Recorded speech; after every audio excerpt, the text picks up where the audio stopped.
اعوذ باللہ من الشیطان الرجیم بسم اللہ الرحمن الرحیم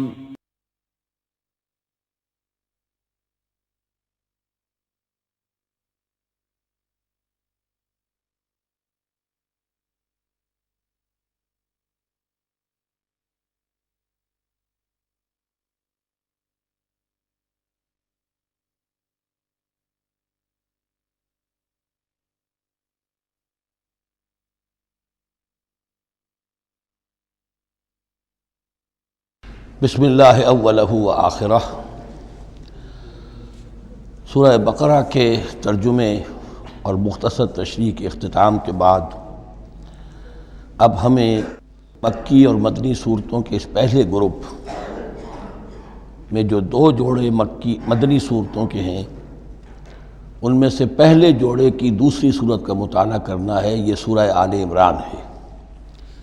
جیسا کہ اس سے قبل بھی میں آپ کو بتا چکا ہوں کہ جوڑے ہونے کی نسبت یہ ہے کہ ان دونوں چیزوں میں گہری مشابہت بھی ہو، مرد اور عورت بہت مشابہت بھی ہے لیکن کچھ فرق بھی ہو، اور جو فرق ہو وہ ایسا ہو کہ جس سے ایک دوسرے کے لیے کمپلیمنٹری ہو، ایک دوسرے سے مل کر کسی مقصد کی تکمیل ہوتی ہو۔ یہ نسبت زوجیت کی حقیقت ہے۔ اب آپ دیکھیں گے مشابہتیں جو ہیں بہت نمایاں جو سورہ بقرہ میں اور سورہ آل عمران میں ہیں کہ دونوں شروع ہوئی ہیں الف لام میم سے۔ دونوں کے شروع میں قرآن مجید کی عظمت کا بیان ہے، اگرچہ سورہ آل عمران میں اس کے ساتھ ہی تورات اور انجیل کا بیان بھی ہے۔ دونوں کے اختتام پر بڑی عظیم آیات آئی ہیں۔ وہ آیت ہم پڑھ چکے ہیں جو سورہ بقرہ کے اختتام پر آئی ہے، جو کہ ایک عظیم دعا پر مشتمل ہے۔ عظیم ترین دعاؤں میں سے اس کو شمار کیا جا سکتا ہے، ربنا لا تؤاخذنا ان نسینا او اخطانا۔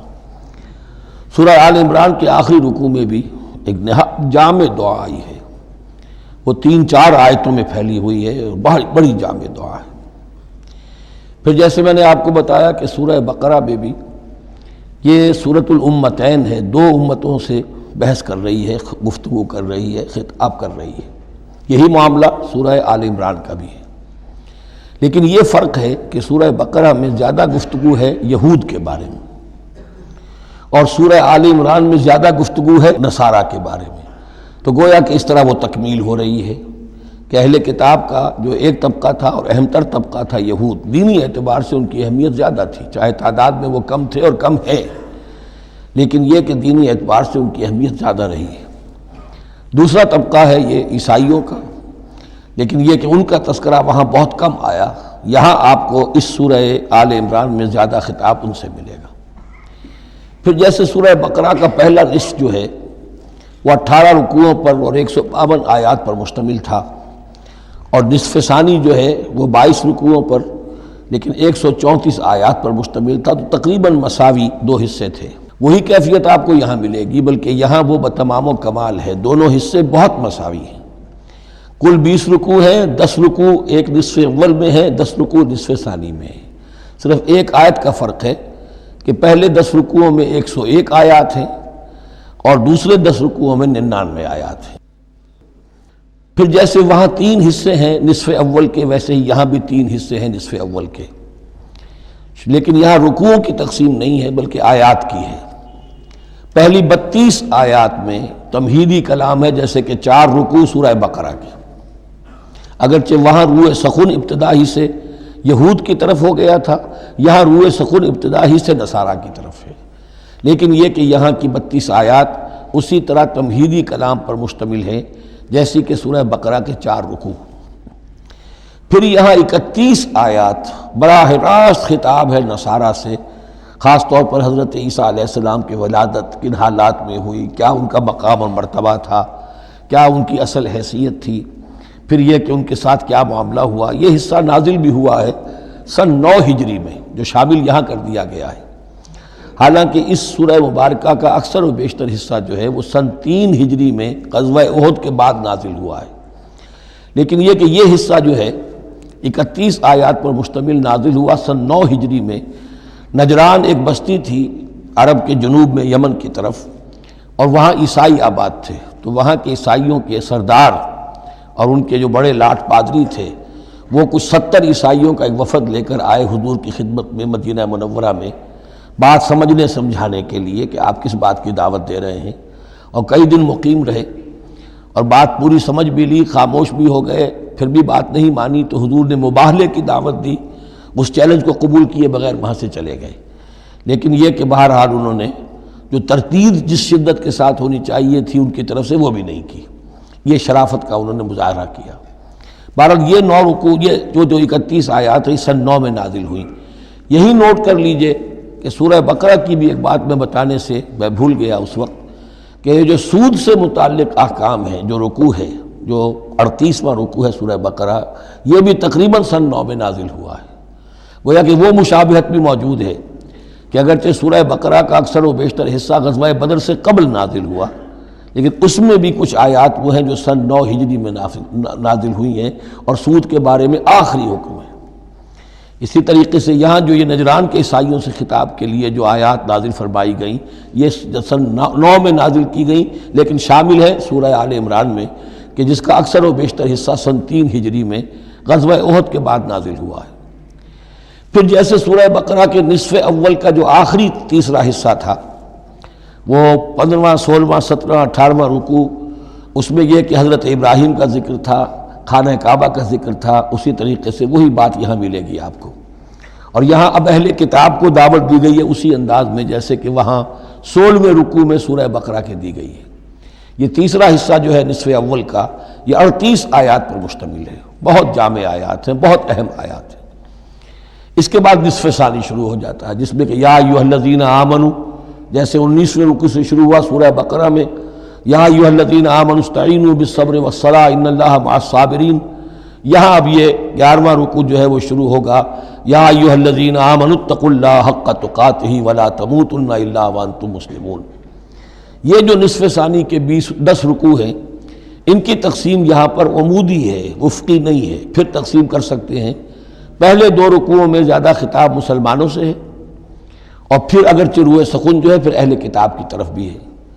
پھر 6 رکوع مسلسل ہیں غزوہ احد کے حالات پر مشتمل، جو مسائل سامنے آئے ان پر تبصرہ، جو مسلمانوں سے غلطیاں ہوئیں ان پر گرفت، آئندہ کے لیے ہدایات۔ تو یہ پورے 60 آیات ہیں تقریباً، اور 6 رکوعوں پر پھیلی ہوئی ہیں۔ یہ سب کے سب یوں سمجھیے کہ قرآن مجید کا ایک مستقل باب ہے، چیپٹر ہے غزوہ احد، اس کا عنوان ہو سکتا ہے، لیکن قرآن میں اس طرح سے چیپٹر بنائے نہیں گئے ہیں، بلکہ یہ صورتیں ہیں کہ جو میں نے جیسا کہ ابتدا میں عرض کیا تھا تعارف قرآن کے ضمن میں کہ یہ مجموعہ خطبات الہیہ ہے، ایک خطبہ نازل ہو رہا ہے اور اس کے اندر جو مضامین آ رہے ہیں، لیکن ان میں ربط اور ترتیب ہے۔ اس ربط اور ترتیب پر توجہ اب تک کم ہوئی ہے، لیکن اب اس دور میں قرآن حکیم کے علم و معرفت کا یہ پہلو بھی اب زیادہ نمایاں ہوا ہے کہ اس میں بڑا نظم ہے، نظام القرآن، اس کے اندر تنظیم ہے، اس میں آیات کا آپس میں ربط ہے، سورتوں کا سورتوں سے ربط ہے، اور ایسے ہی یہ جو ہے الٹب کلام نہیں ہے۔ پھر آخری 2 رکوع، وہ ان میں سے ایک تو جو ہے آخری رکوع وہ تو بہت ہی جامع ہے، اور اس میں وہ عظیم دعا بھی آئی ہے، اور فلسفہ ایمان کے بارے میں اہم ترین بحث ہے کہ جو اس مقام پر آئی ہے۔ اور اس طریقے سے، اور جو اس سے پہلے کا رکوع ہے 19واں رکوع، وہ بھی در حقیقت کنکلوڈنگ جس کو کہا جاتا ہے، سم اپ کرتے ہوئے پوری سورہ مبارکہ کے مضامین کو، بڑے جامع مضامین پر مشتمل ہے۔ تو اس طرح آپ دیکھیں گے، اور جگہ جگہ آپ دیکھیں گے کہ بعض اوقات تو الفاظ وہی آ رہے ہیں، وہی انداز ہے۔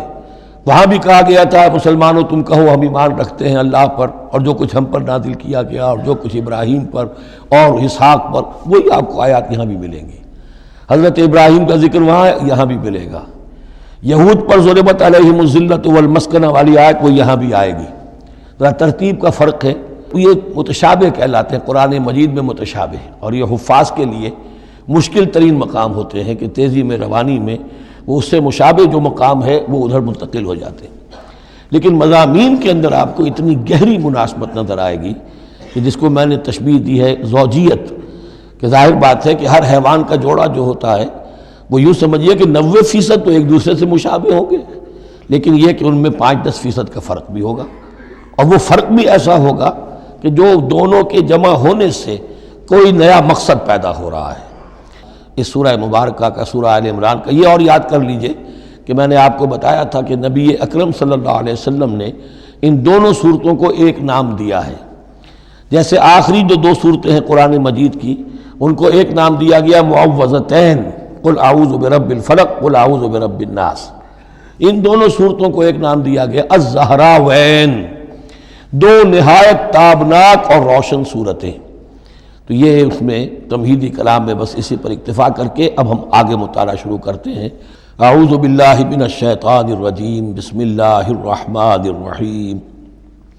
الف لام میم، اللہ لا الہ الا هو الحی القیوم، نزل علیک الکتاب بالحق مصدقا لما بین یدیہ وانزل التوراۃ والانجیل من قبل هدى للناس وانزل الفرقان ان الذين كفروا بآيات الله لهم عذاب شديد والله عزيز ذو انتقام۔ صدق اللہ العظیم۔ رب اشرح لي صدری ويسر لي امری واحلل عقدۃ من لسانی یفقهوا قولی۔ اللهم ربنا الہمنا رشدنا واعذنا من شرور انفسنا، اللهم ارنا الحق حقا وارزقنا اتباعه وارنا الباطل باطلا وارزقنا اجتنابه، اللهم وفقنا لما تحب وترضى، اللهم ربنا آنس وحشتنا في قبورنا وارحمنا بالقرآن العظيم، اللهم اجعله لنا إماما ونورا وهدى ورحمة، اللهم ذكرنا منه ما نسينا وعلمنا منه ما جهلنا وارزقنا تلاوته آناء الليل وآناء النهار واجعله لنا حجة يا رب العالمين، آمین۔ الف لام میم یہ حروف مقطعات ہیں جن کے بارے میں اجمالی گفتگو سورہ بقرہ کے آغاز میں ہم کر چکے ہیں۔ اللہ لا الہ الا هو الحی القیوم، یہ الفاظ آیت الکرسی کے آغاز میں سورہ بقرہ میں آ چکے ہیں۔ ایک بات نوٹ کر لیجئے کہ ایک حدیث میں آتا ہے کہ اللہ کا ایک اسم اعظم ہے کہ جس کے حوالے سے اگر کوئی چیز اللہ سے مانگی جائے تو وہ ضرور دیتا ہے، لیکن اس کو حضور نے بتایا نہیں کہ وہ اسم اعظم کون سا ہے۔ کچھ اشارے کیے، جیسے رمضان میں ایک شب ہے لیلۃ القدر جو 1000 مہینوں سے افضل ہے، تعین کے ساتھ نہیں بتایا وہ کون سی، تاکہ تلاش کرو، زیادہ ذوق و شوق کا معاملہ ہو۔ لیکن جو اشارات آپ نے کیے ہیں اس سے اندازہ ہوتا ہے، چونکہ یہ فرمایا گیا کہ یہ 3 صورتوں میں ہے، سورہ بقرہ میں، سورہ آل عمران میں اور سورہ طٰہٰ میں، وہ الفاظ الحی القیوم جو مشترک ہیں، سورہ بقرہ میں آیت الکرسی میں آئے ہیں، آل عمران میں یہاں دوسری آیت میں موجود ہیں، اور سورہ طٰہٰ کے بھی شروع کے اندر موجود ہیں۔ نزل علیک الکتاب بالحق، اس نے نازل فرمائی ہے، اس اللہ نے جس کے سوا کوئی معبود نہیں، جو الحی ہے القیوم ہے۔ اس میں اشارہ ہو رہا ہے اس کلام کی عظمت کی طرف کہ جان لو یہ کلام کس کا ہے، کس نے اتارا ہے۔ نزل علیک الکتاب بالحق، اس نے نازل فرمائی ہے یہ کتاب اے نبی آپ پر حق کے ساتھ، اور یہاں نوٹ کیجیے نزلہ ہے، نزلہ ینزل تنزیلا، انزلہ نہیں آیا ہے۔ مصدقا لما بین یدیہ، اور یہ تصدیق کرتے ہوئے آئی ہے اس کی جو اس کے سامنے موجود ہے، تورات اور انجیل۔ اور یہ کہ 2 اعتبارات سے تصدیق ہے کہ یہ قرآن تصدیق کرتا ہے ان کی کہ وہ اللہ کی کتابیں تھیں جن میں تحریف ہو گئی، لیکن یہ کہ قرآن اور حضور مصداق بن کر آئے ہیں ان پیشین گوئیوں کا جو ان کتابوں میں تھی۔ وَأَنزَلَ التَّوْرَاةَ وَالْإِنجِيلَ مِن قَبْلُ هُدًى لِلنَّاسِ، اسی طرح اللہ نے اس سے پہلے لوگوں کی ہدایت کے لیے تورات اور انجیل نازل فرمائی تھی۔ وَأَنزَلَ الْفُرْقَانَ، اور اللہ نے فرقان اتارا۔ فرقان قرآن مجید کے لیے بھی ہے، فرقان تورات کے لیے بھی ہے، فرقان معجزات کے لیے بھی ہے۔ ہر وہ شے یوم الفرقان ہم سورہ انفال میں پڑھیں گے، غزوہ بدر کے دن کو کہا گیا، جو شے بالکل مبرہن کر دے، حق و باطل کے مابین امتیاز قائم کر دے، وہ فرقان ہے۔ لیکن یہاں اب تہدید کا انداز ہے، دھمکی کا انداز ہے۔ ان الذین کفروا بآیات اللہ، یہ دنیا کی دوسری کتابوں کا معاملہ نہ سمجھو کہ اسے مان لیا تب بھی کوئی حرج نہیں، نہیں مانا تب بھی کوئی حرج نہیں، اگر پڑھنے پر طبیعت راغب ہوئی تو بھی کوئی بات نہیں، نہیں راغب ہے تو مت پڑھو، کوئی الزام نہیں۔ یہ کتاب ویسی نہیں ہے۔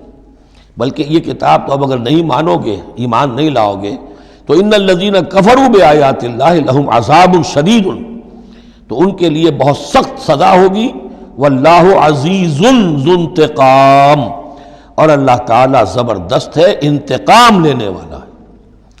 یہ لفظ بہت اہم ہے کہ اللہ تعالیٰ جہاں رؤوف ہے، رحیم ہے، شفیق ہے، غفور ہے، ستار ہے، لیکن ساتھ ہی شدید ذو انتقام بھی ہے، عزوز ذو انتقام بھی ہے، شدید العقاب بھی ہے۔ یہ دونوں شانیں اللہ کی ذہن میں رہنی چاہیے۔ ان اللہ لا یخفی علیہ شیء فی الارض ولا فی السماء، یقیناً اللہ پر کوئی شے مخفی نہیں ہے، نہ آسمان کی نہ زمین کی۔ هو الذی یصورکم فی الارحام کیف یشاء، پہلی چیز اللہ کے علم سے متعلق تھی، اور یہ اللہ کی قدرت سے متعلق ہے۔ وہی ہے کہ جو تمہاری نقشہ کشی کر دیتا ہے، صورت بنا دیتا ہے تمہاری ماؤں کے رحموں میں جیسا چاہتا ہے۔ کسی کے پاس چوائس نہیں ہے کہ وہ اپنا نقشہ خود بنائے۔ لا الہ الا هو العزیز الحکیم، اس کے سوا کوئی معبود نہیں، اور یہ کہ وہی العزیز ہے اور الحکیم ہے۔ هو الذی انزل علیک الکتاب منہ آیات محکمات ہن ام الکتاب واخر متشابہات، وہی ہے جس نے آپ پر یہ کتاب نازل فرمائی۔ کسی کسی جگہ انزلہ کا لفظ بھی آ جاتا ہے، اور یہ ہوتا ہے ردم کے اعتبار سے، کیونکہ قرآن مجید کی اپنی ایک ملکوتی غنا ہے، اس کی ایک موسیقی ہے، ڈیوائن میوزک ہے، تو اس میں جو ردم کے حوالے سے اگر ضرورت ہو تو یہ الفاظ ایک دوسرے کی جگہ آ جائیں گے۔ منہ آیات محکمات، اس میں کچھ آیات تو ہیں محکم، پختہ، حکم جیسا کہ میں نے بتایا، حکمت عقل کی پختگی، محکم آیت، پختہ آیت، جس کا مفہوم بالکل واضح ہو، جس کو ادھر سے ادھر کرنے کی کوئی گنجائش نہ ہو۔ ہن ام الکتاب، اس کتاب کی جڑ اور اساس اور بنیاد وہی ہے۔ وَأُخَرُ متشابہات، اور کچھ متشابہ ہیں کہ جن کا حقیقی اور صحیح مفہوم معین کرنا بہت مشکل ہے، بلکہ عام حالات میں ناممکن ہے۔ یہ میں تفصیل سے تعارف قرآن کے ضمن میں عرض کر چکا ہوں۔ آیات الاحکام جتنی بھی ہیں وہ سب محکم ہیں، یہ کرو یہ نہ کرو، یہ حرام یہ حلال۔ لیکن یہ کہ جو بھی آیات ہیں کہ جن میں بحث ہے عالم غیب سے، اللہ کی ذات و صفات، کیا تصور کریں؟ اللہ کا ہاتھ، اللہ کا چہرہ، اللہ کی کرسی، اللہ کا عرش، کیا تصور کریں؟ اسی طریقے سے فرشتے، عالم غیب کی شیئیں، عالم برزخ قبر میں کیا ہوتا ہے، اسی طرح عالم آخرہ جنت اور دوزخ کی اصل حقیقتیں ہم نہیں سمجھ سکتے، اس میں ہمارے ذہن کے قریب لا کر کچھ باتیں بتا دی گئی ہیں۔ ما لا یدرک کلہ لا یترک کلہ، اجمالی تصور قائم ہو جانا چاہیے، اس کے بغیر تو راستہ سیدھا رہے گا نہیں آدمی کا، لیکن ان کی تفاصیل میں نہیں جانا چاہیے۔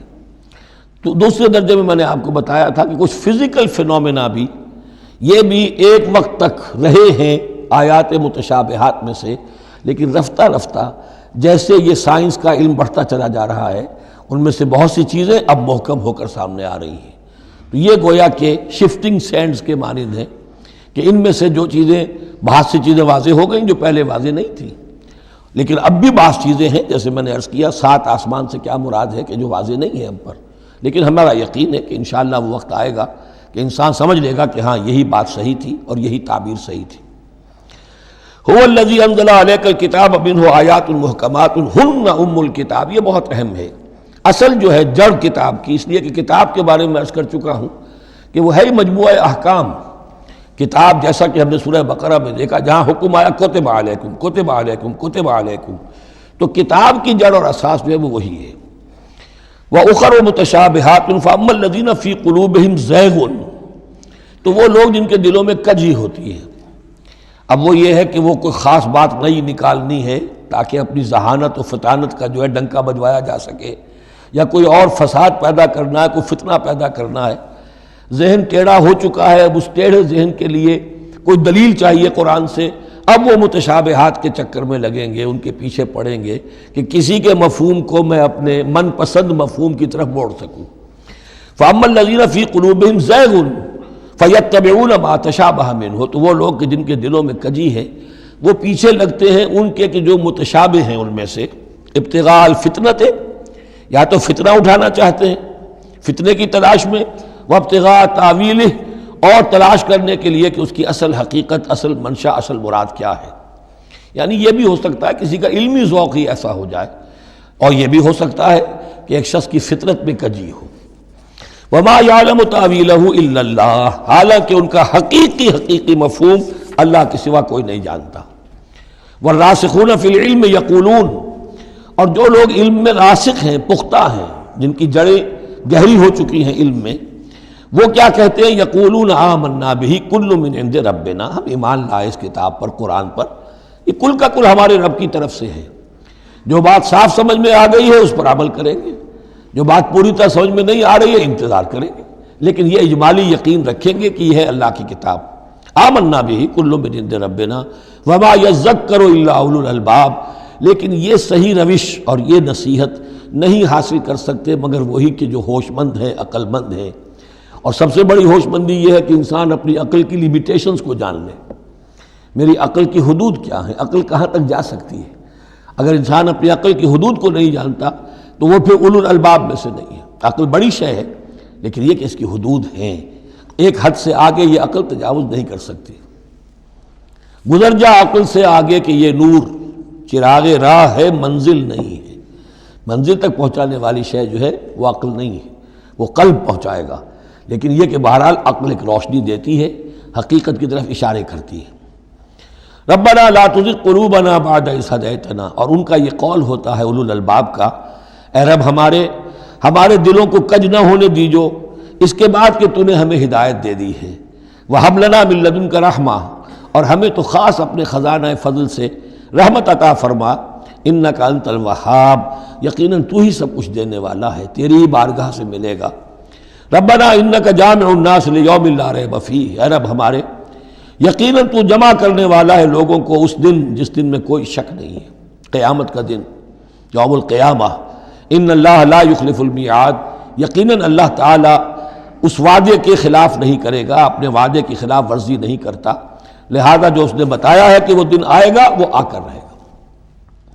ان الذین کفروا لن تغنی عنہم اموالہم ولا اولادہم من اللہ شیئا، اب یہ ذرا تحدی کا انداز ہے، چیلنج کا انداز ہے۔ زمانہ نزول کے اعتبار سے آپ نے نوٹ کر لیا کہ یہ سن 3 میں نازل ہو رہی ہے سورہ مبارکہ غزوہ احد کے بعد، لیکن یہ کہ یہ رکوع جو ہے اس کے بارے میں گمان غالب ہے کہ یہ غزوہ بدر کے بعد نازل ہوئی ہے۔ غزوہ بدر جو ہے اس میں ایک طرف مسلمانوں کو بڑی زبردست فتح حاصل ہوئی تھی تو مسلمانوں کا مورال بہت بلند تھا، لیکن ایسی روایات بھی ملتی ہیں کہ جب مسلمان بدر سے کامیاب ہو کر، غازی بن کر، فتح یاب ہو کر واپس آئے تو جو یہودی قبیلے تھے مدینے کے، ان میں سے بعض لوگوں نے کہا کہ مسلمانوں اتنا نہ اتراؤ، یہ کچھ قریش کے ناتجربہ کار چھوکرے تھے جن سے تمہارا مقابلہ پیش آیا ہے، اگر ہم سے کبھی اس کا مقابلہ پیش آیا تو معلوم ہوگا، تب دن میں تارے نظر آئیں گے وغیرہ وغیرہ۔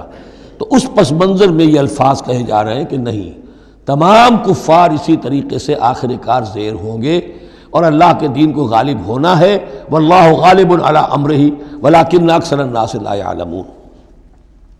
ان الذین کفروا لن تغنی عنہم اموالہم ولا اولادہم من اللہ شیئا، یقیناً جن لوگوں نے کفر کی روش اختیار کی ہرگز نہ بچا سکیں گے انہیں، نہ ان کے مال نہ ان کی اولاد اللہ سے کچھ بھی۔ وَأُولَٰئِكَ هُمْ وَقُودُ النَّارِ، اور وہ تو سب کے سب آگ کا ایندھن بنیں گے۔ کداب آل فرعون، تمہاری تو حیثیت ہی کیا ہے، چپندی کا شوربہ۔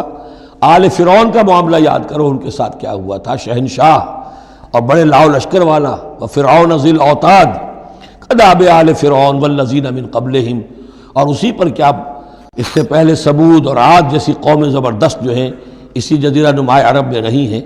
کذبوا بآیاتنا، انہوں نے بھی ہماری آیات کو جھٹلایا تھا۔ فاخذہم اللہ بذنوبہم، تو اللہ نے پکڑا ان کو ان گناہوں کی پاداش میں۔ واللہ شدید العقاب، اور اللہ سزا دینے میں بہت سخت ہے۔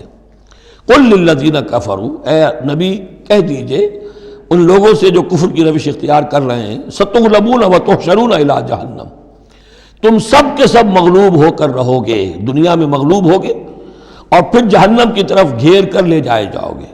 وبئس المہاد، اور وہ بہت برا ٹھکانہ ہے۔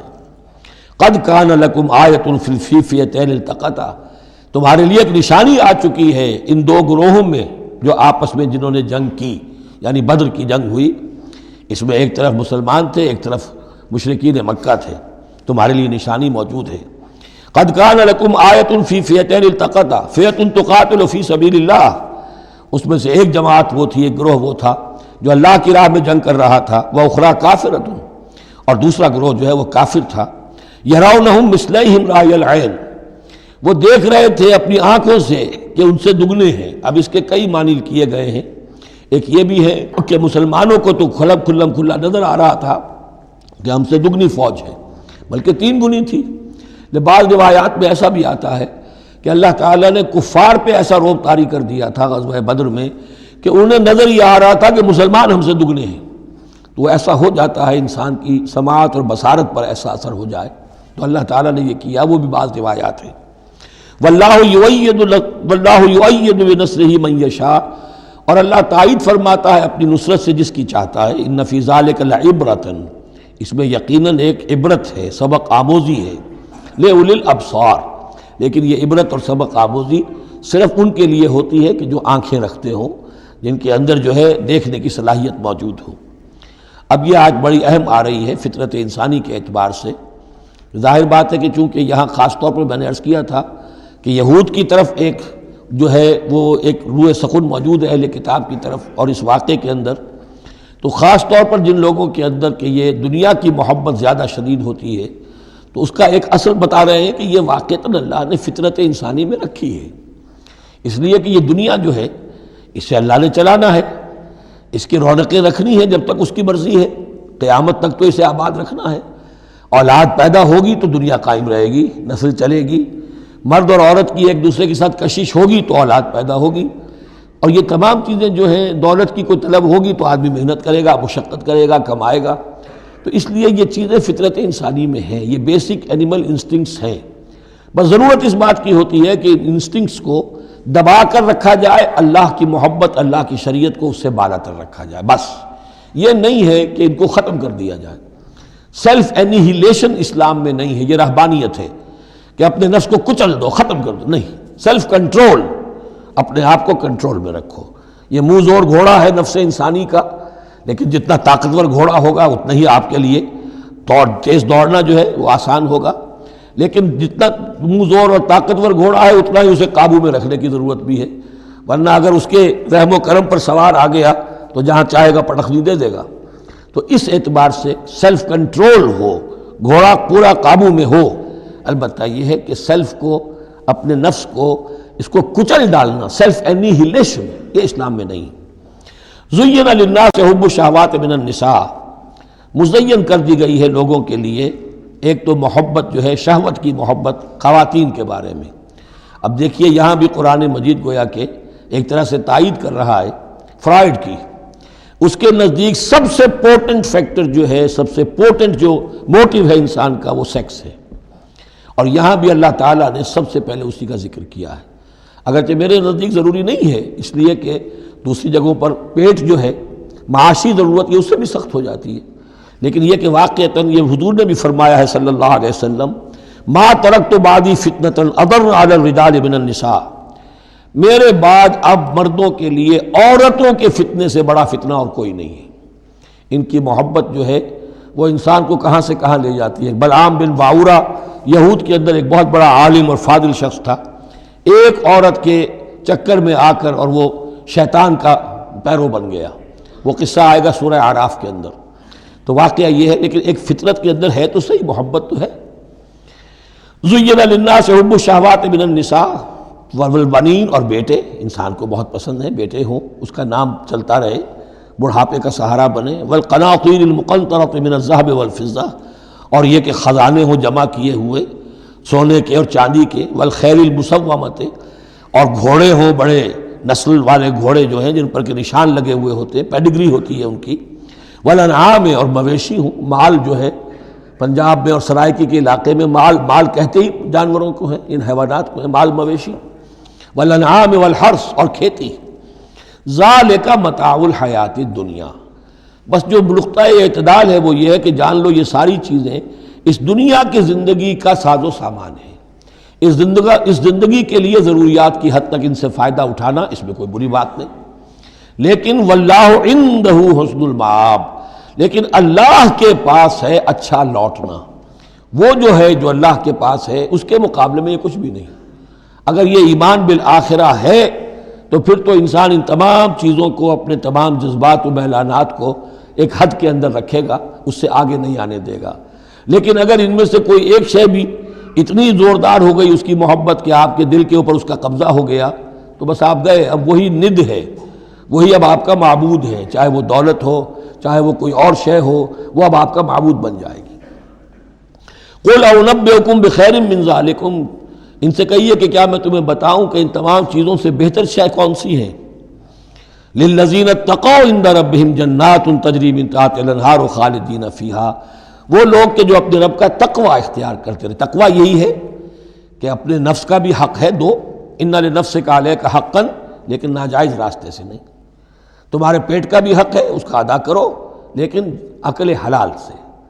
تمہاری اولاد کا تم پر حق ہے، ان لنفسک علیک حقا وان لزوجک علیک حقا وان لزورک علیک حقا، تمہارے ملاقاتی آتے ہیں ان کا بھی تم پر حق ہے، وہ حقوق ادا کرو، لیکن اللہ سے اوپر کسی حق کو فائق نہ کر دینا، بس یہ ہے اصل بات۔ اگر تو یہ اگر حفظ مراتب نہ کنی زندگی، اگر یہ حفظ مراتب نہیں ہوگا تو گویا کہ اب آپ گئے، دین اور دنیا سب گئی۔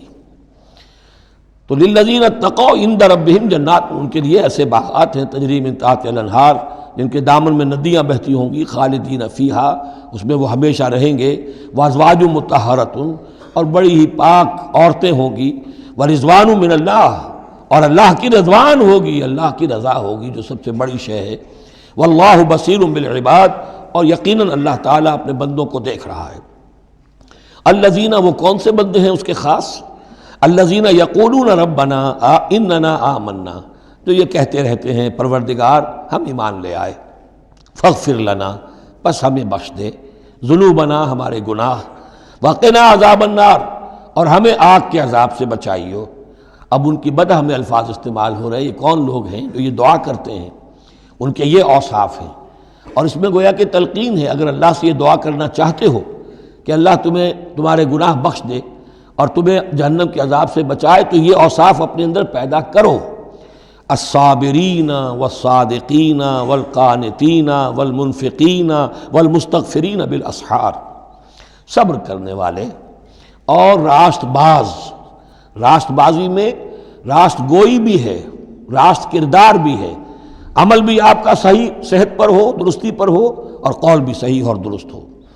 والقانتین، فرما بردار، والمنفقین، اللہ کی راہ میں خرچ کرنے والے، والمستغفرین بالاسحار، اور جو جس کو آپ کہتے ہیں small hours of the morning, وہ جو سحر کا وقت ہے، سحری کا وقت ہے، اس میں استغفار کرنے والے۔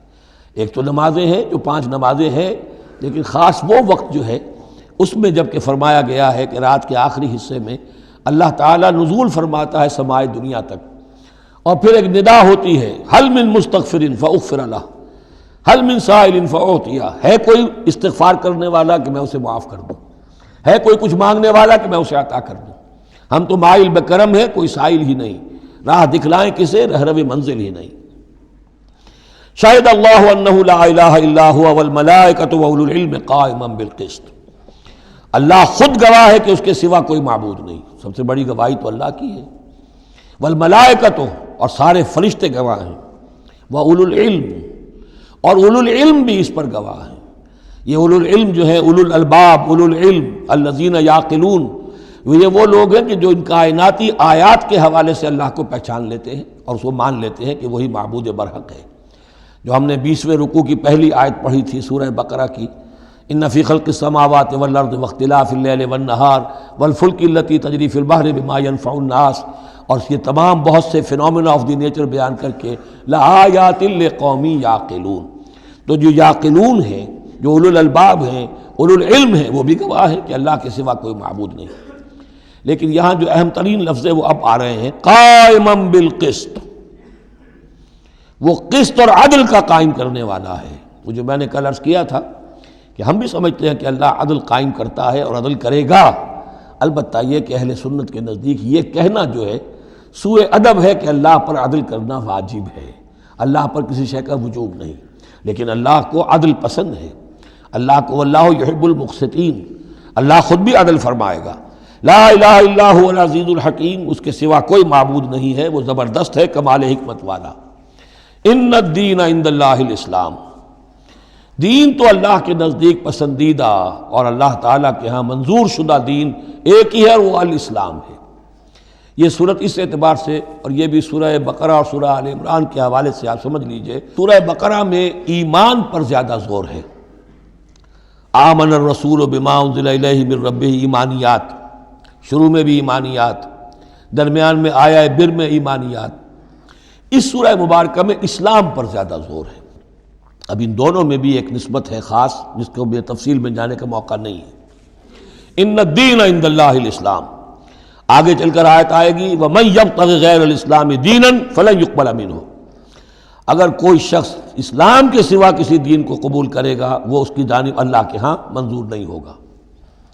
وَمَا اخْتَلَفَ الَّذِينَ أُوتُوا الْكِتَابَ إِلَّا مِن بَعْدِ مَا جَاءَهُمُ الْعِلْمُ بَغْيًا بَيْنَهُمْ، یہ اسلام ہمیشہ سے چلا آ رہا ہے، حضرت آدم سے اسلام چلا آ رہا ہے۔ یہ وہی آیات جو تھی، آیت الاختلاف، اس کا گویا کہ خلاصہ آ گیا۔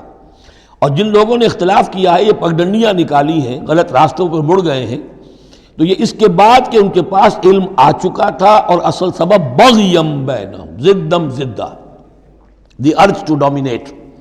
ومن یکفر بآیات اللہ، اور جو کوئی اللہ کی آیات کا انکار کرتا ہے، فإن اللہ سریع الحساب، تو اللہ تعالیٰ کو حساب لیتے دیر نہیں لگے گی، وہ بڑی تیزی کے ساتھ حساب لے لے گا۔ فإن حاجوک، پھر اے نبی اگر یہ آپ سے محاجہ کرتے ہیں، حجت بازی کرتے ہیں، دلیل بازی کرتے ہیں، مناظرے کرتے ہیں، فقل، تو آپ تو آخری بات کہہ دیجئے دو ٹوک، فقل اسلمت وجہی للہ ومن اتبعنی، دیکھو بھائی میں نے تو اپنا چہرہ اللہ کے سامنے جھکا دیا ہے، اور انہوں نے بھی جو میرا اتباع کر رہے ہیں، ہم نے ایک راستہ اختیار کر لیا، لکم دینکم ولی دین، ہمارا یہ راستہ، تم جدھر جانا چاہتے ہو جاؤ، جس پگڈنڈی پر مڑنا چاہتے ہو چلے جاؤ، جس کھائی میں گرنا چاہتے ہو جاؤ، دفع ہو جاؤ۔ فقل اسلمت وجہی للہ ومن اتبعنی وقل للذین اوتوا الکتاب والامیین، اور اے نبی کہہ دیجئے ان دونوں سے، ان سے بھی کہ جنہیں کتاب دی گئی تھی پہلے، یعنی یہود اور نصارہ، والامیین، اور ان سے بھی کہہ دیجئے کہ جو مشرکین عرب ہیں ابھی بقیہ عرب میں، اسلمتم، تم بھی اسلام لاتے ہو یا نہیں، تابع ہوتے ہو کہ نہیں، اللہ کے سپرد اپنے آپ کو کرتے ہو کہ نہیں۔ فَإِنْ أَسْلَمُوا فَقَدِ اهْتَدَوْا، اگر وہ بھی اسی طریقے سے اسلام لے آئیں تو ہدایت پر ہو جائیں گے۔ وَإِنْ تَوَلَّوْا فَإِنَّمَا عَلَيْكَ الْبَلَاغُ، پھر اگر وہ رخ پھیر لیں، منہ موڑ لیں، تو اے نبی آپ پر کوئی ذمہ داری نہیں ہے سوائے پہنچا دینے کی۔ اعلیٰ کو یہاں پھر پہچان، انما علیک البلاغ، آپ کے ذمہ ہے پہنچا دینا، آپ نے ہمارا پیغام پہنچا دیا، ہماری دعوت ان تک پہنچا دی، ہماری آیات انہیں پڑھ کر سنا دی، اب آگے چوائس ان کا ہے، آپ پر ذمہ داری نہیں ہے کہ یہ لوگ ایمان کیوں نہیں لائے۔ وَلَا تُسْأَلُوا عَنْ أَصْحَابِ الْجَحِيمِ، یہ سورہ بقرہ میں ہم پڑھائے ہیں۔ وَاللَّهُ بَصِيرٌ بِالْعِبَادِ، باقی اللہ تعالیٰ اپنے بندوں کو دیکھ رہا ہے، وہ ان سے حساب کتاب کر لے گا، وہ معاملہ اس کا ان سے نبٹ لے گا، آپ کے ذمہ جو فرض تھا آپ اس فرض کو ادا کرتے رہیے۔ ان الذین یکفرون بآیات اللہ ویقتلون النبیین بغیر حق، یقیناً وہ لوگ جو اللہ کی آیات کا کفر کرتے ہیں اور انبیاء کو قتل کرتے رہے ہیں ناحق، ویقتلون الذین یامرون بالقسط من الناس، اور قتل کرتے رہے ہیں یا قتل کرتے ہیں ان لوگوں کو انسانوں میں سے جو عدل کا حکم دیتے ہیں، اس لیے کہ انصاف کی بات تو پسند نہیں ہوتی کسی کو، سچی بات الحق مر، تو بہت سے مواقع پر ایسا ہوتا ہے کہ حق گوئی کی پاداش میں کوئی حق گو انسان جو ہے اسے اپنی جان سے ہاتھ دھونے پڑتے ہیں۔ تو یہاں پھر دیکھیے قسط کا معاملہ آیا ہے، عدل، اللہ قائم بالقسط ہے، اور اللہ کے محبوب بندے وہی ہیں کہ جو انبیاء کے علاوہ وہ لوگ کہ جو عدل کا حکم دیں، انصاف کا ڈنکا بجانے کی کوشش کریں۔ تو فرمایا وَيَقْتُلُونَ الَّذِينَ يَأْمُرُونَ بِالْقِسْطِ مِنَ النَّاسِ، تو ایسے لوگ جنہیں کہ جو کہ ایسے لوگوں کو قتل کریں، فَبَشِّرْهُمْ بِعَذَابٍ أَلِيمٍ، تو اے نبی انہیں بشارت سنا دیجئے دردناک عذاب کی۔ اس میں ایک طنز ہے، بشارت، عذاب کی بشارت، یہ طنزیہ کلام ہے۔ اولئک الذین حبطت اعمالہم فی الدنیا والآخرہ، یہ وہ لوگ ہیں کہ جن کے تمام اعمال دنیا اور آخرت میں حبط ہو گئے۔ قریش کو یہ زوم تھا کہ ہم خادم کعبہ ہیں اور ہمارے پاس جو ہے یہ لوگ آتے ہیں، حج کرتے ہیں، ہم ان کی دعوت کرتے ہیں، کھانا کھلاتے ہیں، پانی پلاتے ہیں، سقایا ہے، تو ہماری اتنی خدمتیں ہیں، اللہ تعالیٰ کے ہاں جو ہے ہمیں بہرحال ان خدمتوں کے حساب میں ہمیں بخش دیا جائے گا۔ فرمایا وہ سارے اعمال حبط ہو جائیں گے اگر وہ شکل نہیں ہے. اگر تو صحیح صحیح پورے دین کو اختیار کرو گے تو ٹھیک ہے، ورنہ یہ کہ اولئک الذین حبطت اعمالهم فی الدنیا والآخرہ، بڑے سے بڑے چیریٹی کے کام کیے ہوں، چیریٹیبل انسٹیٹیوشنز قائم کر دی ہوں، کوئی حیثیت نہیں رکھتی اللہ کے نگاہ میں. وما لهم من ناصرین، اور ان کا پھر کوئی مددگار نہیں ہوگا. الم تر الی الذین اوتوا نصیبا من الکتاب، کیا تم نے غور نہیں کیا ان لوگوں کی حالت پر جنہیں کتاب کا ایک حصہ دیا گیا تھا؟ اوتو مجہول کا صیغہ، یہ جیسا کہ میں نے عرض کیا جہاں کوئی مذمت کا پہلو ہوتا ہے تو اس میں یہ مجہول کا صیغہ آتا ہے. جنہیں کتاب کا ایک حصہ دیا گیا تھا، یدعون الی کتاب اللہ لیحکم بینہم، اب انہیں بلایا جاتا ہے اللہ کی کتاب کی طرف کہ وہ ان کے مابین فیصلہ کرے. ثم یتولی فریق منہم وہم معرضون، پھر ان میں سے ایک گروہ جو ہے پیٹھ موڑ لیتا ہے اعراض کرتے ہوئے، یعنی یہ کہ مانتے بھی ہیں کتاب کو لیکن اس کے فیصلے کو تسلیم کرنے کے لیے تیار نہیں. ذالک بانہم قالوا لن تمسنا النار الا ایاما معدودات، یہ مضمون آ چکا ہے سورہ بقرہ میں. یہ کیوں ڈھٹائی ہو رہی ہے؟ جو مانتے بھی ہیں اور پھر عمل نہیں کر رہے. انہیں بتایا جاتا تم اس کتاب پر ایمان رکھتے ہو، اس میں یہ لکھا ہے یہ سود حرام ہے، کیا کر رہے ہو، یہ شے حرام ہے، کس کام میں لگے ہوئے ہو؟ لیکن نہیں، کیوں اڑ جاتا ہے انسان؟ اس کی تشخیص کر دی. ذالک بانہم قالوا، یہ اس وجہ سے ہے کہ انہوں نے یہ عقیدہ گھڑ لیا ہے کہ لن تمسنا النار الا ایاما معدودات، ہمیں تو چھو ہی نہیں سکتی آگ جہنم کی مگر گنتی کے چند دن. جب یہ عقیدہ ہے تو پھر کاہے کو انسان دنیا کا نقصان برداشت کرے؟ بابر میں عیش کوش کے عالم دوبارہ نیست، حلال سے حرام سے جائز سے ناجائز سے جو بھی عیش حاصل کیا جا سکتا کرنا چاہیے، بخش تو دیا ہی جانا ہے. یہ عقیدہ ہے کہ جو در حقیقت ایمان بالآخرت کی نفی کر دیتا ہے. وَغَرَّهُمْ فِي دِينِهِمْ مَا كَانُوا يَفْتَرُونَ، اور انہیں دھوکے میں مبتلا کر دیا ہے ان کے دین نے، ان چیزوں نے دین کے معاملے میں دھوکے میں ڈال دیا جو انہوں نے افترا کر لیے، گھڑ لیے. اللہ نے تو کوئی ضمانت نہیں دی تھی، نہ لاؤ تورات لاؤ انجیل لاؤ، کہیں ضمانت نہیں ہے. یہ تو تمہارا من گھڑت عقیدہ ہے اور اسی کی وجہ سے دین کے اندر تم اب بد دین یا بے دین ہو گئے ہو. فَكَيْفَ إِذَا جَمَعْنَاهُمْ لِيَوْمٍ لَا رَيْبَ فِيهِ، تو کیا حال ہوگا اس دن. اس وقت تو یہ بڑھ چڑھ کر باتیں بنا رہے ہیں، زبان درازیاں کر رہے ہیں. کیا ہوگا اس دن جب کہ ہم انہیں جمع کریں گے لِيَوْمٍ لَا رَيْبَ فِيهِ، اس دن جس دن کے بارے میں کوئی شک نہیں. وَوُفِّيَتْ كُلُّ نَفْسٍ مَا كَسَبَتْ، اور پھر ہر ذی نفس کو، ہر جان کو، ہر انسان کو پورا دے دیا جائے گا جو کچھ اس نے کمائی کی ہوگی. وَهُمْ لَا يُظْلَمُونَ، اور ان پر کوئی زیادتی نہیں ہوگی. اب اس کے بعد پھر ایک بڑی عظیم دعا آ رہی ہے. اس سورہ مبارکہ میں دعائیں بہت ہیں، یہ بھی بہت عظیم دعا ہے اور یہ تو باقاعدہ تلقین کر کے کہا گیا ہے. کہیں تو ایسا ہوتا ہے لوگ ایسے دعا کرتے ہیں. یہاں ہے قل اللہم مالک الملک، کہو اے اللہ جو تمام بادشاہت کا مالک ہے، مالک الملک ہے، کل ملک اس کے اختیار میں ہے. تؤتی الملک من تشاء، تو حکومت اور اختیار دیتا ہے جس کو چاہتا ہے. وتنزع الملک ممن تشاء، اور سلطنت چھین لیتا ہے جس سے چاہتا ہے. وتعز من تشاء، اور تو عزت دیتا ہے جس کو چاہتا ہے. وتذل من تشاء، اور تو ذلیل کر دیتا ہے جس کو چاہے. بیدک الخیر، تیرے ہاتھ میں سب خوبی ہے. اس کے دونوں معنی ہیں، کل خیر خوبی تیرے ہاتھ میں ہے، دوسرے تیرے ہاتھ میں خیر ہی خیر ہے. بسا اوقات انسان جسے اپنے لیے شر سمجھ بیٹھتا ہے وہ بھی اس کے لیے خیر ہوتا ہے. عسیٰ تحبوا شیئا وہو شر لکم وعسیٰ تکرہوا شیئا وہو خیر لکم. انک علی کل شیء قدیر، یقیناً تو ہر چیز پر قادر ہے. تولج اللیل فی النہار، تو رات کو لے آتا ہے دن میں پرو کر. وتولج النہار فی اللیل، اور پھر دن کو نکال لاتا ہے رات میں سے پرو کر. وتخرج الحی من المیت، اور تو نکالتا ہے زندہ کو مردہ سے. وتخرج المیت من الحی، اور تو نکالتا ہے مردہ کو زندہ سے. اس کی بہترین مثال مرغی اور انڈا. مرغی میں جان نہیں ہے لیکن اسی میں سے چوزہ برآمد ہوتا ہے، زندہ ہے، اور وہ مرغی جو ہے وہی انڈا دے رہی ہے. تو گویا کہ اللہ تعالیٰ کے ہاں وہ چیز چل رہی ہے. تخرج الحی من المیت وتخرج المیت من الحی وترزق من تشاء بغیر حساب، اور تو دیتا ہے جس کو چاہتا ہے بے حد و حساب. لا يتخذ المؤمنون الکافرین اولیاء من دون المؤمنین، اہل ایمان نہ بنائیں اپنے دوست کافروں کو. اولیاء ایسا دوست جو قلبی دوست ہو، جو رازدار بھی ہو جاتے ہیں، پشت پناہ بھی ایک دوسرے کے سمجھے جاتے ہیں. یہ تعلق کفار کے ساتھ اختیار کرنے کی اجازت نہیں ہے۔ ایک اچھا رویہ ہو، ظاہری مدارات ہوں، آپ ان سے اچھے کلچرڈ طریقے پر بات کریں، تہذیب کے ساتھ، یہ اور بات ہے، لیکن دلی محبت، قلبی رشتہ، جذباتی تعلق، ان کی ایک ایسے باہمی مدد کا ایک رشتہ قائم کر لینا، پشت پناہ ہونے کا رشتہ بنا لینا، اس کی اجازت نہیں ہے۔ لا يتخذ المؤمنون الکافرین اولیاء من دون المؤمنین، اہل ایمان کو چھوڑ کر ان کے ساتھ یہ رشتہ قائم کرنا اللہ کو پسند نہیں ہے۔ ومن یفعل ذلک فلیس من اللہ فی شیء، اور جو کوئی بھی یہ حرکت کرے گا پھر اس کا اللہ کے ہاں کوئی مقام نہیں ہوگا، کوئی رشتہ اللہ کا پھر اس کے ساتھ نہیں رہے گا۔ اللہ کے دشمنوں کے ساتھ تمہاری دوستی ہے تو ظاہر بات ہے کہ پھر اللہ کے ساتھ تمہارا کوئی تعلق نہیں رہا۔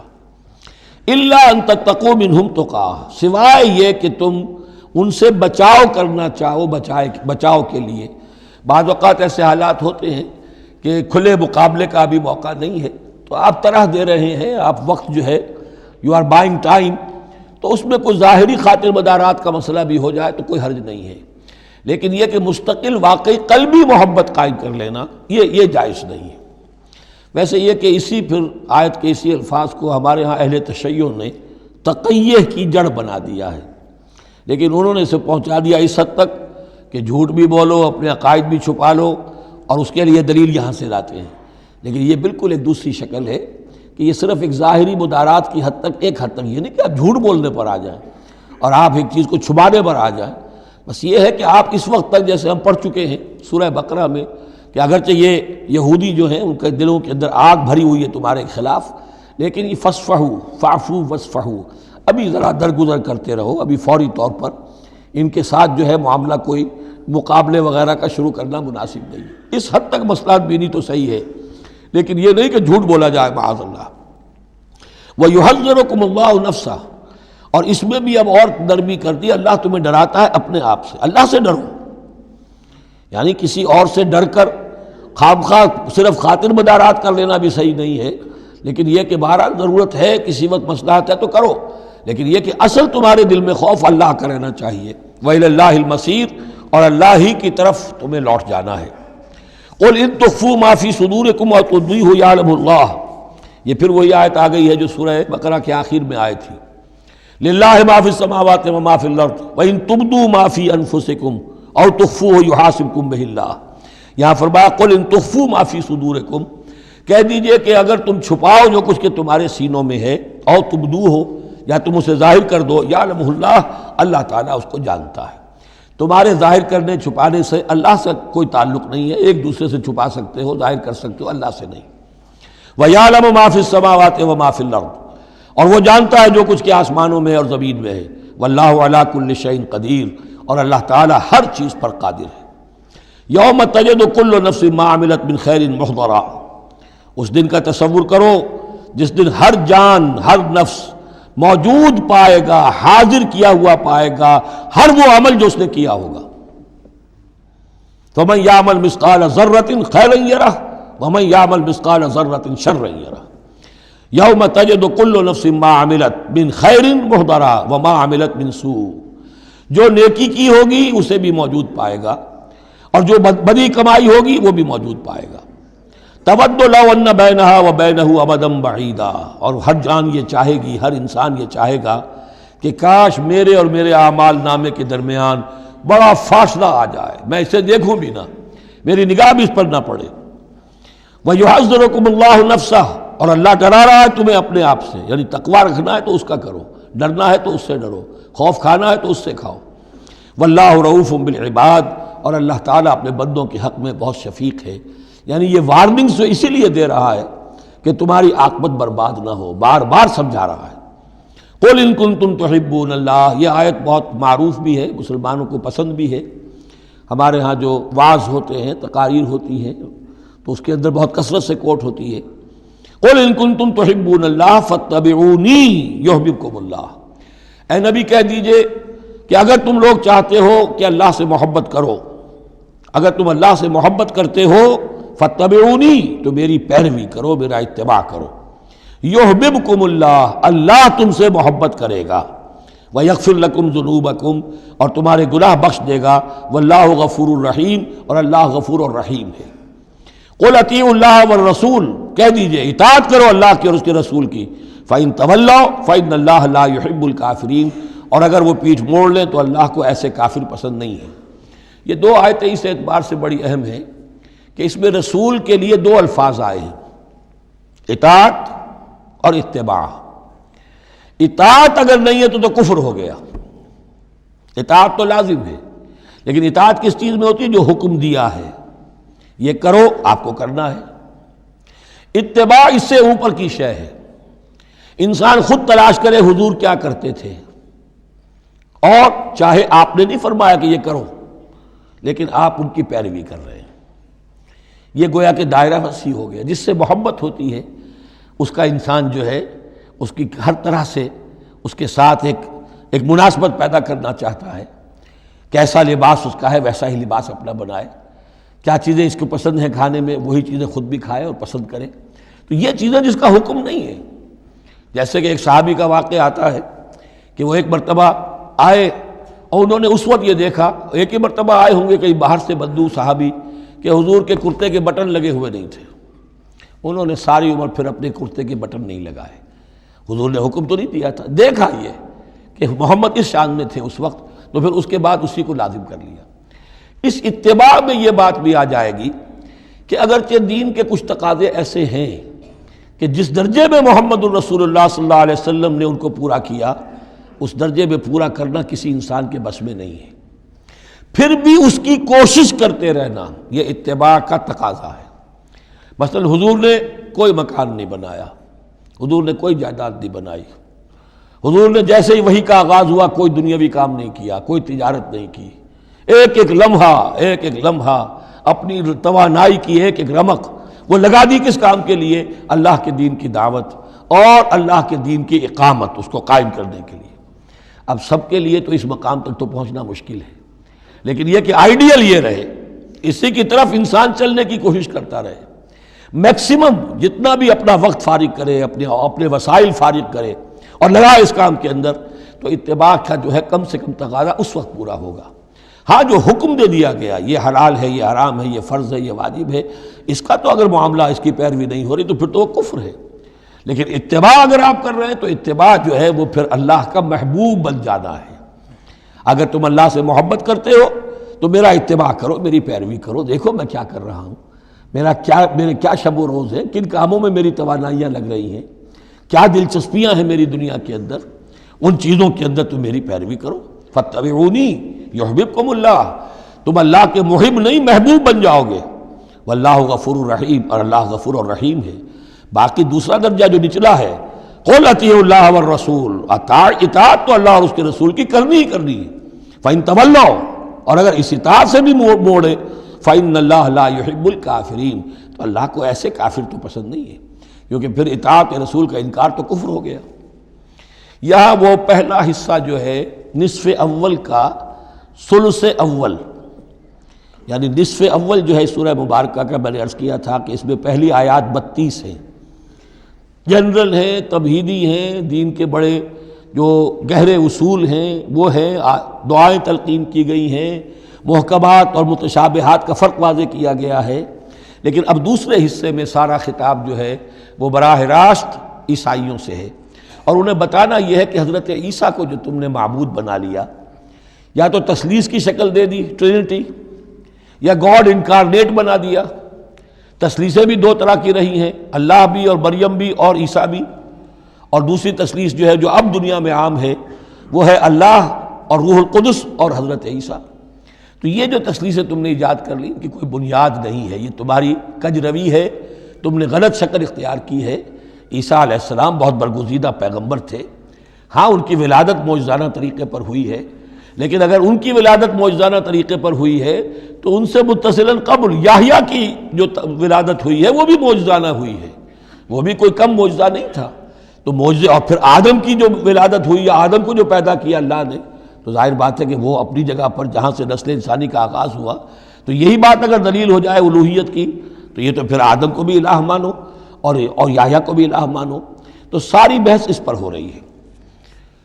ان اللہ اصطفیٰ آدم و نوحا وآل ابراہیم وآل عمران علی العالمین، یقیناً اللہ نے چن لیا آدم کو اور نوح کو اور آل ابراہیم کو اور آل عمران کو تمام جہان والوں پر، تمام جہانوں پر نہیں، تمام جہان والوں پر۔ حضرت آدم علیہ السلام کا بھی استفاء ہوا ہے۔ اس میں کچھ ان لوگوں کے لیے دلیل بنتی ہے جو سمجھتے ہیں کہ جو تخلیق آدم ہے اس میں پہلے کوئی سپیشیز وجود میں آئی تھی، اور اس سپیشیز، اس نوع کے ایک فرد کو اللہ نے چن کر اس میں پھر اپنی روح پھونکی ہے تو وہ آدم بن گئے، تو وہ بھی سلیکٹڈ تھے۔ استفاء کے معنی ہوتا ہے کسی میں سے چن لینا، بہرحال ایک عام معنی بھی ہو جاتے ہیں، پسند کر لینے کے معنی بھی ہو سکتے ہیں۔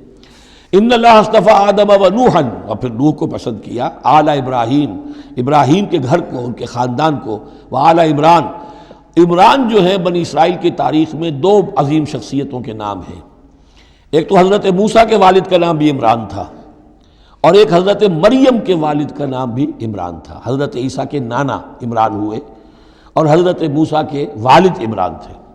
یہاں پہ غالباً حضرت موسیٰ کے والد مراد ہیں، لیکن چونکہ آگے سارا معاملہ حضرت مریم کا آ رہا ہے تو شاید عین ممکن ہے کہ یہاں پر اشارہ ان کے نانا کی طرف ہو۔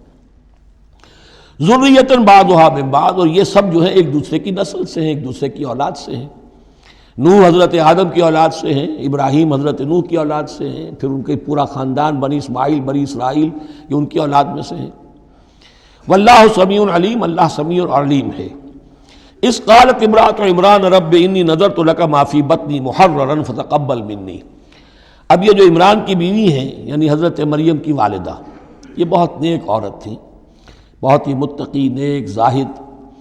ان کو حمل ہوا تو انہوں نے پروردگار سے ایک منت مانی، نظر مانی، رب انی نذرت لک ما فی بطنی، جو میرے پیٹ میں جو بھی بچہ اے اللہ تو پیدا فرما رہا ہے میں تیری ہی نظر کرتی ہوں، یعنی دنیاوی کوئی ذمہ داریوں کا بوجھ اس پر نہیں ہم ڈالیں گے، اور ہیکل کی خدمت کے لیے، دین کی خدمت کے لیے، تورات کی خدمت کے لیے اس کو وقف کر دیں گے، ہم اپنا بھی کوئی بوجھ ان پر نہیں ڈالیں گے، اس توقع میں کہ اللہ بیٹا عطا کرے گا۔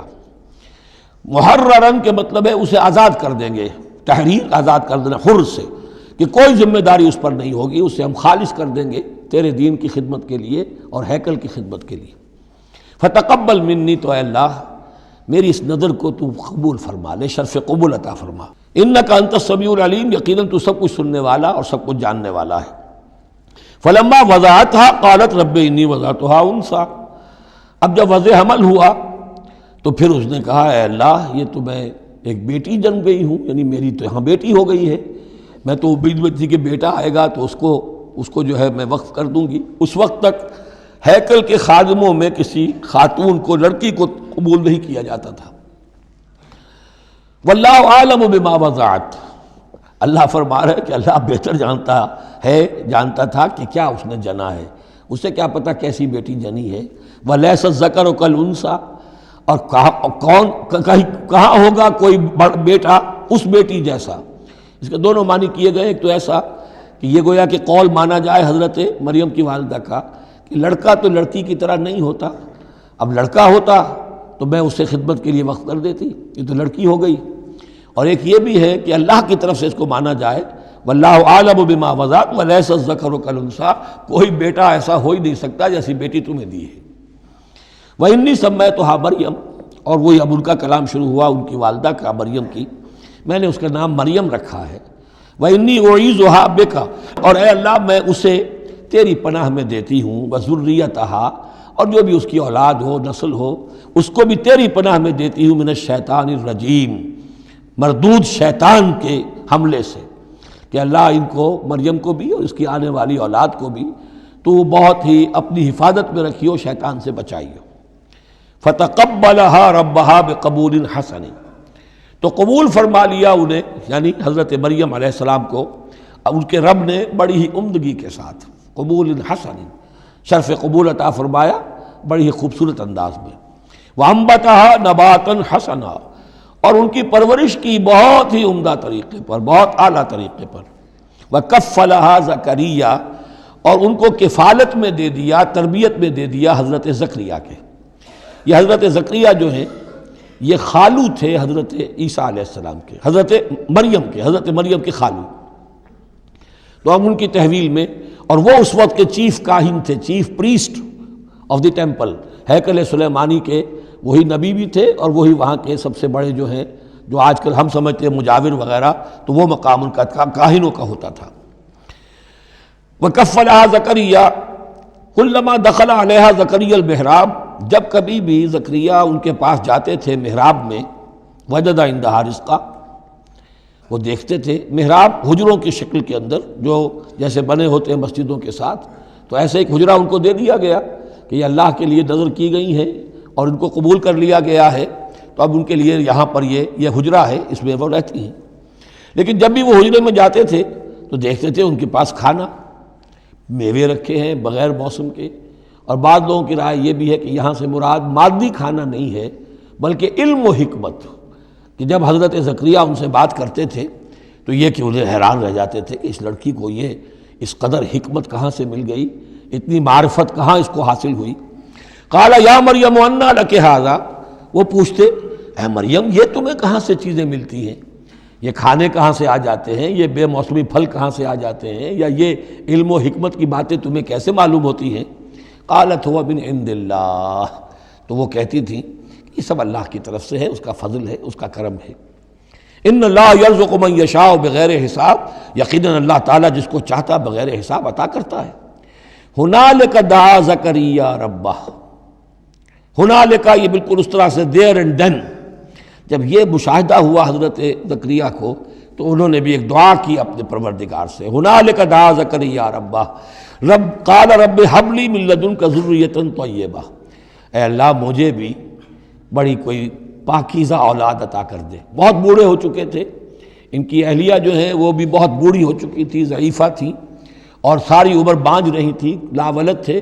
یہ ساری تفصیل پھر سورہ مریم کے اندر مزید کھل کر آئے گی، اس لیے کہ یہی مضامین وہاں بیان ہوئے تھے مکی دور میں، جب کہ ہجرت حبشہ کے لیے مسلمان گئے تھے، تو وہاں جا کر سورہ مریم کی آیات جو ہیں وہ پھر حضرت عبداللہ ابن جعفر نے پڑھ کر سنائی تھی۔ اس مناسبت سے یہ مضامین آپ کو سورہ مریم میں بھی ملیں گے۔ ساری عمر بوڑھے رہے اور بے اولاد رہے، لیکن اب وہ ایک دبی ہوئی خواہش، چنگاری، وہ بھڑک اٹھی، اے اللہ اس بچی کو تو یہ کچھ دے سکتا ہے تو تیری قدرت ہے مجھے بھی ذریۃ طیبہ، پاکیزہ اولاد عطا فرما۔ انک سمیع الدعاء، یقیناً تو دعا کا سننے والا ہے۔ فنادت الملائکۃ، تو فرشتوں نے انہیں پکار کر کہا، ندا کی، وہو قائم یصلی فی المحراب، اور وہ کھڑے ہوئے نماز پڑھ رہے تھے اپنی محراب میں، ان کا بھی حجرہ تھا۔ ان اللہ یبشرک بیحییٰ، اللہ تعالیٰ تمہیں بشارت دیتا ہے زکریا یحییٰ کی، مصدقا بکلمۃ من اللہ، جو تصدیق کرے گا ایک ایسے شخص کی جو اللہ کا خاص کلمہ ہوگا، یعنی حضرت عیسیٰ، کلمۃ منہ، یہ بعد میں باتیں آئیں گی، وسیداً، اور سردار ہوگا، وحصوراً، اور تجرد کی زندگی گزارے گا، ونبیا من الصالحین، اور نبی ہوگا صالحین میں سے۔ یہاں نوٹ کر لیجئے کہ آخری مدح کا لفظ جو حضرت یحییٰ کے لیے آیا ہے وہ نبی ہے، نبیا من الصالحین۔ قال رب انا یکون لی غلام، ابھی خود دعا کر رہے تھے لیکن غالباً اس کی بڑی توثیق چاہ رہے ہیں اللہ سے، ری ایشورنس۔ کہا پروردگار میرے ہاں کیسے بیٹا ہو جائے گا، وقد بلغنی الکبر، جبکہ میں انتہائی بوڑھا ہو چکا ہوں، وامرأتی عاقر، اور میری بیوی جو ہے بانجھ رہی ہے۔ قال کذلک اللہ یفعل ما یشاء، تو انہوں نے کہا کہ اللہ نے فرمایا کہ اللہ کرتا ہے اسی طرح، یا فرشتوں نے جواب دیا جو چاہتا ہے کرتا ہے، اسے اسباب کی احتیاج نہیں ہے، اسباب اس کے محتاج ہیں، اللہ اسباب کا محتاج نہیں ہے۔ قال رب اجعل لی آیہ، انہوں نے عرض کیا پروردگار میرے لیے کوئی نشانی مقرر کر دے، مجھے معلوم ہو جائے کہ واقعی ایسا ہونا ہے اور واقعی یہ کلام جو میں سن رہا ہوں تیری طرف سے ہے۔ قال آیتک الا تکلم الناس ثلاثۃ ایام الا رمزا، اللہ نے فرمایا کہ اب نشانی یہ ہے تمہارے لیے کہ اب 3 دن تک تم لوگوں سے گفتگو نہیں کر سکو گے سوائے اشارے کنائے کے، یعنی قوت گویائی سلب ہو گئی ان کی، اب وہ بول نہیں سکتے تھے 3 دن تک۔ وَاذْكُرْ رَبَّكَ كَثِيرًا، اپنے دل میں اپنے رب کو یاد کرتے رہو کثرت کے ساتھ۔ وَسَبِّحْ بِالْعَشِيِّ وَالْإِبْكَارِ، اور تسبیح کیا کرو شام کے وقت بھی اور صبح کے وقت بھی۔ وَإِذْ قَالَتِ الْمَلَائِكَةُ يَا مَرْيَمُ إِنَّ اللَّهَ اصْطَفَاكِ، اب دیکھیے یہ حضرت زکریا اور حضرت یحییٰ کا قصہ آ گیا کہ بانجھ بوڑھی عورت کے بطن سے شدید ضعیفی کی عمر میں حضرت زکریا کو اللہ نے یحییٰ جیسا بیٹا دے دیا، تو کیا یہ عام قانون کے مطابق ہے؟ یہ بھی تو معجزہ تھا۔ اسی طریقے سے اس سے ذرا بڑھ کر ایک معجزہ ہے کہ جو حضرت مسیح کا ہے کہ وہاں باپ کا معاملہ نہیں ہے۔ فرمایا وَإِذْ قَالَتِ الْمَلَائِكَةُ يَا مَرْيَمُ، اور یاد کرو جب کہ کہا فرشتوں نے اے مریم، اِنَّ اللَّهَ اصْطَفَاكِ وَطَهَّرَكِ وَاصْطَفَاكِ عَلَىٰ نِسَاءِ الْعَالَمِينَ، یقیناً اللہ نے تمہیں چن لیا ہے اور تمہیں خوب پاک کر دیا ہے اور تمہیں چن لیا ہے تمام جہان کی خواتین پر۔ یا مریم اقنتی لربک، اے مریم اب اپنے رب کی فرما برداری کرتی رہو، واسجدی اور سجدہ کیا کرو، ورکعی مع الراکعین اور جھکنے والوں کے ساتھ جھکتی رہا کرو، نماز باجماعت کے اندر شریک ہو جایا کرو۔ ذالک من انباء الغیب نوحی الیک، اور یہ غیب کی خبروں میں سے ہے جو اے محمد ہم آپ کو وحی کر رہے ہیں۔ وما کنت لدیہم، آپ تو ان کے پاس موجود نہیں تھے، اذ یلقون اقلامہم ایہم یکفل مریم، جبکہ وہ اپنے قلم پھینک رہے تھے یہ طے کرنے کے لیے کہ ان میں سے کون ہوگا کہ جو مریم کا کفیل ہوگا، کس کی تربیت میں زیر نگرانی، یعنی اور بھی وہاں پریسٹ تھے، کاہن اور بھی تھے، ان سب میں سے ہر ایک چاہتا تھا کہ یہ بچی جو ہے میری تحویل میں ہو، میں تربیت کروں، جسے اللہ کے نام پر جو ہے اس طرح وقف کر دیا گیا ہے۔ لیکن یہ کہ جب وہ اس طریقے سے اپنے قلم پھینک کر کچھ جیسے ہوتا ہے کوئی ذائچہ نکالنا یا کسی طرح کا معاملہ تو طے کر رہے تھے، اس میں اللہ نے حضرت زکریا کا نام نکال دیا تھا۔ تو اے نبی اس وقت تو آپ تو وہاں نہیں تھے، وما کنت لدیہم یختصمون، اور نہ آپ اس وقت تھے جب کہ وہ آپس میں جھگڑ رہے تھے۔ اذ قالت الملائکۃ یا مریم ان اللہ یبشرک بکلمۃ منہ، اب یاد کرو جب کہ کہا فرشتوں نے اللہ سے، کہ فرشتوں نے مریم سے کہ یقیناً اللہ تعالیٰ تمہیں بشارت دے رہا ہے ایک ایسی ہستی کی جو خاص کلمہ ہوگا اس کی جانب سے، اسمہ المسیح عیسی ابن مریم، اس کا نام ہوگا المسیح عیسیٰ مریم کا بیٹا، وجیہاً فی الدنیا والآخرہ، باعزت ہوگا، مرتبے والا ہوگا دنیا میں بھی اور آخرت میں بھی، ومن المقربین، اور بہت ہی اللہ کے مقربین بارگاہ میں سے ہوگا، بہت مقرب، وَيُكَلِّمُ النَّاسُ فِي الْمَهْدِ وَكَهْلًا، اور وہ لوگوں سے گفتگو کرے گا گود میں بھی اور پوری عمر کا ہو کر بھی۔ کہولت 40 برس کے بعد آتی ہے، اور حضرت مسیح اٹھا لیے گئے، رفع سماوی ہوا 33 برس کی عمر میں، گویا کہ اس آیت کا تقاضا ابھی پورا نہیں ہوا ہے۔ اور اس سے اندازہ کر لیجیے اس کے کہنے کی ضرورت کیا تھی، پوری عمر کو پہنچ کر تو سبھی بولتے ہیں، اس کا اشارہ کیوں کیا گیا یہاں؟ اس لیے کہ ہمیں معلوم ہو جائے کہ حضرت مسیح پر ابھی موت واقع نہیں ہوئی ہے، بلکہ وہ واپس آئیں گے دنیا میں، دوبارہ اتریں گے، پھر ان کی وہ عمر بھی ہوگی، پھر وہ شادی بھی کریں گے، ان کی اولاد بھی ہوگی، اور ان کے ذریعے سے اللہ تعالیٰ یہ نظام خلافت علی منہاج النبوت کو پوری دنیا میں قائم کرے گا۔ وَيُكَلِّمُ النَّاسَ فِي الْمَهْدِ وَكَهْلًا، اور وہ گفتگو کرے گا لوگوں سے اپنے گود میں بھی، تمہاری گود میں بھی، پگھوڑے میں بھی، اور بڑی پوری عمر کا ہو کر بھی، وَمِنَ الصَّالِحِينَ، اور یقیناً وہ بھی بہت ہی ہمارے نیکوکار بندوں میں سے ہوگا۔ قالت رب انا یکون لی ولد، حضرت مریم سلام علیہا نے بھی وہی جو ہے بات واضح کی، اے اللہ میرے اولاد کیسے ہو جائے گی، یمسسنی بشر، مجھے تو کسی مرد نے ہاتھ تک نہیں لگایا۔ قال کذالک اللہ یخلق ما یشاء، فرمایا اسی طرح اللہ تعالیٰ تخلیق فرماتا ہے جو چاہتا ہے، اس کو ضرورت نہیں ہے۔ ٹھیک ہے عام ولادت انسانوں کی اسی طرح ہوتی ہے، باپ کا بھی حصہ ہے، ماں کا بھی حصہ ہے، لیکن یہ کہ اللہ تعالیٰ کے لیے کسی بھی شے کی ضرورت نہیں ہے، وہ محتاج نہیں ہے ان اسباب اور وسائل و ذرائع کا، اور جو چاہے کرتا ہے۔ قال کذالک اللہ یخلق ما یشاء اذا قضى امرا فانما یقول له کن فیکون، وہ تو جب کسی شے کا فیصلہ کر لیتا ہے تو بس وہ کہتا ہے ہو جا اور وہ ہو جاتی ہے۔ وَيُعَلِّمُهُ الْكِتَابَ وَالْحِكْمَةَ، اور وہ اللہ تعالیٰ اسے سکھائے گا کتاب بھی اور حکمت بھی، وَالتَّوْرَاةَ وَالْإِنْجِيلَ، اور تورات بھی اور انجیل بھی، وَرَسُولًا إِلَىٰ بَنِي إِسْرَائِيل، اور وہ رسول بن کر آئیں گے اسرائیل کی طرف۔ اب یہ جو دو کنٹمپریریز ہیں ان کو نوٹ کر لیجئے کہ حضرت یحییٰ کے بارے میں نبیم من الصالحین پر آ کر بات ختم ہو گئی، اور حضرت عیسیٰ کے بارے میں رسولاً الی بنی اسرائیل، بنی اسرائیل کی طرف رسول ہو کر آئیں گے۔ حضرت یحییٰ صرف نبی تھے، اسی لیے وہ قتل بھی کر دیے گئے۔ حضرت عیسیٰ رسول تھے، رسول قتل نہیں ہو سکتے، اسی لیے ان کو زندہ آسمان پر اٹھا لیا گیا۔ یہ بہت اہم مضمون ہے کہ جو یہاں بھی آپ کو سمجھ لینا چاہیے۔ اس کے بعد ان کے بعد معجزات کا تذکرہ ہے، وہ انشاءاللہ اب اگلی نشست میں پڑھیں گے۔ بارک اللہ لی و لکم فی القرآن العظیم و نفعنی و ایاکم۔ Subscribe to our channel by clicking the subscribe button.